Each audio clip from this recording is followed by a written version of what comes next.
warahmatullahi wabarakatuh. Kami dari Puskesmas Tambaruntung. Selamat datang di episode perdana dari Bingka, bahas informasi tentang kesehatan Anda. Hari ini kita ada narasumber apoteker Puskesmas Tambaruntung. Mari kita perkenalkan bareng-bareng. Hai, perkenalkan saya Mawaddah Rahmah, apoteker di Puskesmas Tambaruntung. Kali ini kita akan membahas tentang obat yang akan disampaikan oleh rekan saya, apoteker Mawaddah Rahmah. Nah Bu, sekarang obat kan banyak beredar di masyarakat. Kenapa sih masyarakat tuh harus tahu tentang obat? Oke, itu pertanyaan yang menarik ya. Kenapa masyarakat harus tahu tentang obat? Jadi obat itu merupakan salah satu unsur penting dari masalah kesehatan yang ada di Indonesia. Kenapa dia bisa menjadi masalah? Karena penggunaan obat yang tidak rasional. Karena penggunaan obat yang tidak rasional itu akhirnya pengobatan atau terapi yang diberikan itu tidak efektif serta tidak efisien untuk masyarakat. Makanya masyarakat harus tahu terkait tentang obat. Pertanyaan selanjutnya Bu. Oke. Bagaimana cara menggunakan obat yang benar? Cara menggunakan obat yang benar. Tapi disclaimer dulu ya, sebelum kita masuk cara penggunaan obat, saya mau kasih tahu dulu bagaimana cara mendapatkan obat yang benar. Karena itu penting. Karena selama ini banyak masih yang saya temukan masyarakat yang beli obat itu di warung sembarangan. Padahal ada 4 tempat yang sebenarnya boleh untuk mendapatkan obat itu. Salah satunya yaitu puskesmas, yang kedua rumah sakit atau klinik. Karena kan kita tahu kalau puskesmas dan rumah sakit klinik itu ada dokternya, otomatis itu akan aman. Tapi selain itu ada juga di apotik atau toko obat berizin yang ada izinnya. Karena di sana ada apoteker dan TTK yang akan memastikan keamanan, mutu, dan manfaat dari obat tersebut. Kalau di warung-warung takutnya, kita takutkan itu ada obat palsu yang beredar. Kan kita nggak tahu. Dan nggak ada yang bertanggung jawab akan hal itu. Kalau untuk cara penggunaannya kan yang tadi pertanyaannya, kalau kita menggunakan obat itu sebenarnya gampang sih, harus sesuai dengan indikasinya. Obat itu sesuai nggak indikasinya, benar nggak, habis itu dosisnya, aturan pakainya, itu harus tepat.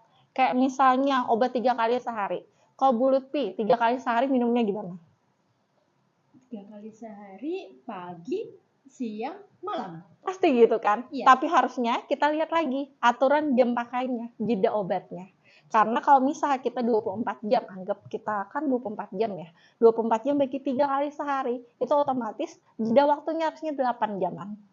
Nah, jadi kita nggak bisa asal pagi, siang, malam. Aku pagi jam 7, terus siang aku jam 3 lah. Nah, itu panjang banget jedanya.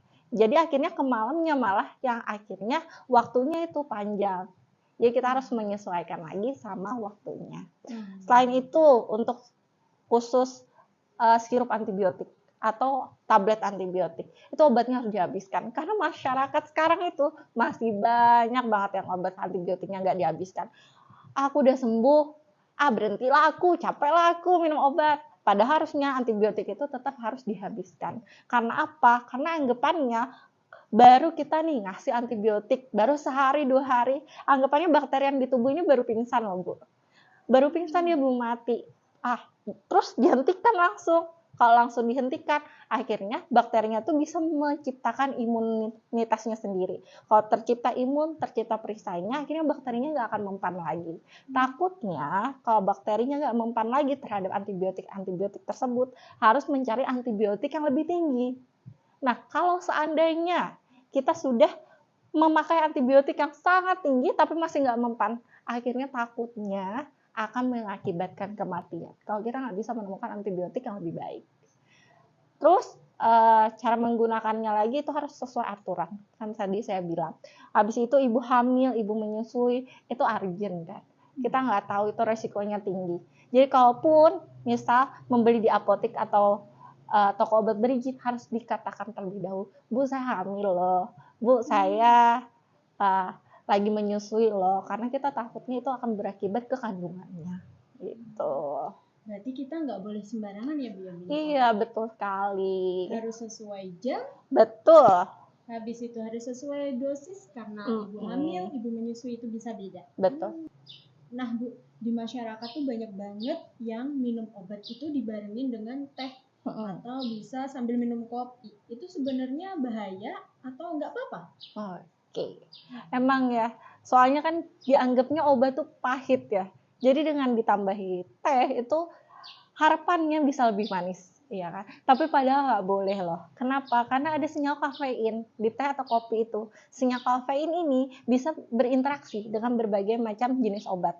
Nah, misalnya kayak obat antikoagulan, obat penurun darah, obat jiwa, atau obat untuk fungsi hati. Itu rata-rata tidak boleh.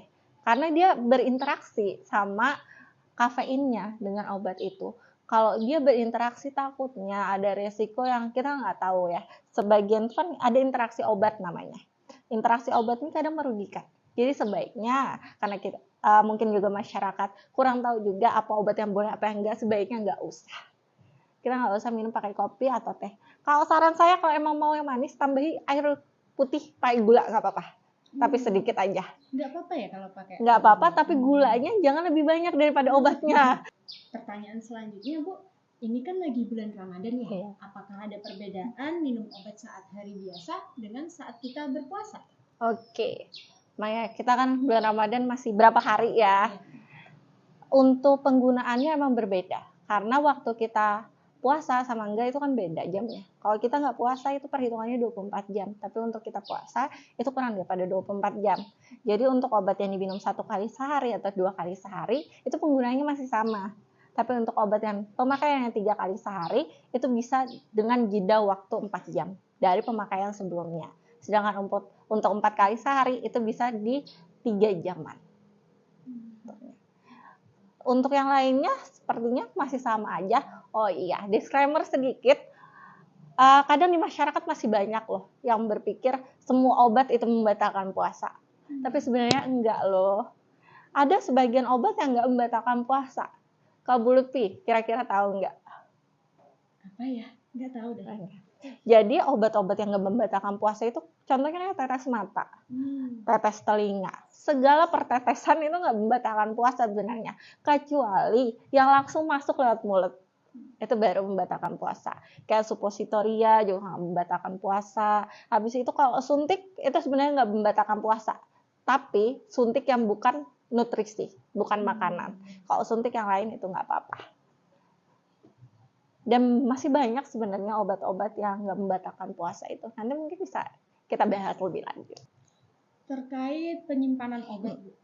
Ketika kita diberi obat, yang bagus tuh disimpannya di mana? Terus apabila obat itu habis, baiknya dibuang sembarangan atau ada tata cara untuk membuangnya? Oke, jadi untuk penyimpanan obat itu sebenarnya ada ya Bu ya yang namanya bionews date atau batas waktu penyimpanan obat ketika dia sudah dibuka dari kemasan primernya. Itu beda loh sama expired. Kadang kan masyarakat masih nih lihat, oh expirednya masih lama, aku simpan aja lah. Gitu. Padahal obatnya itu udah dibuka. Nah, kalau bionews date itu tergantung dari jenis sediaannya. Kalau misal kayak sirup, emulsi, suspensi, itu dilihat lagi ada pengawetnya apa enggak. Kalau ada pengawetnya bisa disimpan 35 hari, kalau tanpa pengawet bisa disimpan sampai 14 hari atau 2 minggu. Kalau untuk sirup kering antibiotik, karena dia kan ditambahi air terlebih dahulu, itu cuma bisa bertahan 7 hari setelah ditambahkan air. Kalau untuk salep, krim, itu sama kayak sirup, Bu. Kita lihat lagi ada pengawetnya apa enggak.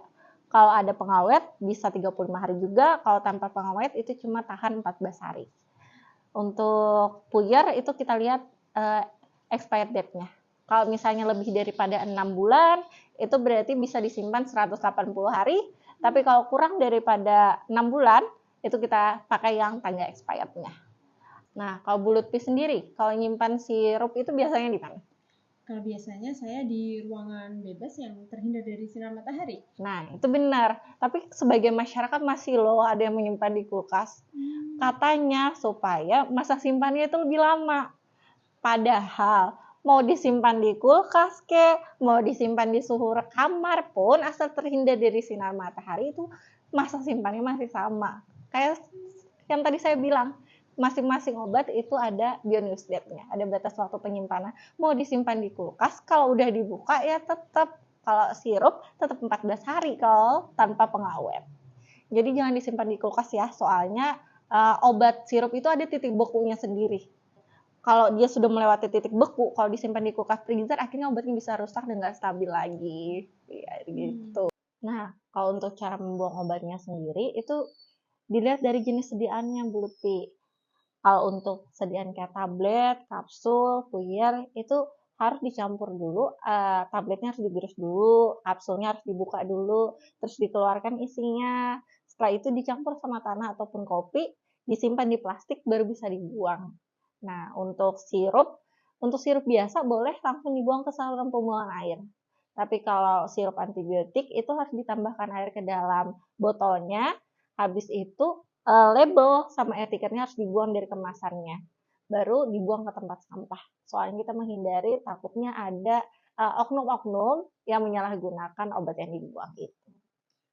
Berarti Bu, masyarakat tidak boleh membuang obat itu sembarangan ya? Betul sekali. Nah, selanjutnya terkait dengan Puskesmas Tambaruntung sendiri ini, apakah ada kegiatan atau inovasi terkait obat? Oke, kebetulan ya saya ada inovasi terkait obat, itu judulnya Bestari, Bu. Bestari itu akronim dari Bahas Putar Informasi Obat, yang mana saya punya 2 topik bahasan. Yang pertama itu ada namanya Bestari Bapara, itu terkait tentang penggunaan obat dan obat tradisional. Kemudian ada Bestari Manata, itu khusus untuk tanaman obat tradisional. Tujuan dari kegiatan Bestari ini apa ya Bu? Nah, kalau tujuannya kayak kita ketahui kan, bahwa tadi kan masyarakat masih banyak tuh yang nggak tahu terkait obat. Nah, jadi tujuan inovasi ini itu sebenarnya dalam rangka pelaksanaan Gema Cermat, Bu. Gema Cermat sendiri itu ada gerakan masyarakat cerdas menggunakan obat. Jadi di sini ada penyuluhan atau sosialisasi dan promosi-promosi terkait tentang obat itu sendiri. Biasanya kegiatan itu diadakan di mana dan seperti apa? Oke, kalau kegiatannya kebetulan kemarin tahun 2024 itu saya melaksanakan Bestari Bapara. Bestari Bapara kan tentang menggunakan obat rasional. Nah, di situ saya kegiatannya di posyandu remaja. Di posyandu remaja targetnya ke anak-anak remaja yang berobat di posyandu remajanya sendiri.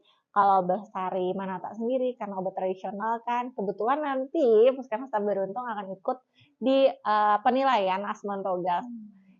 Diharapkan ya dari itu kita ada sosialisasi atau pembinaan ke kader-kader atau ke perangkat desa di sana. Jadi itu masuk ke inovasi saya juga.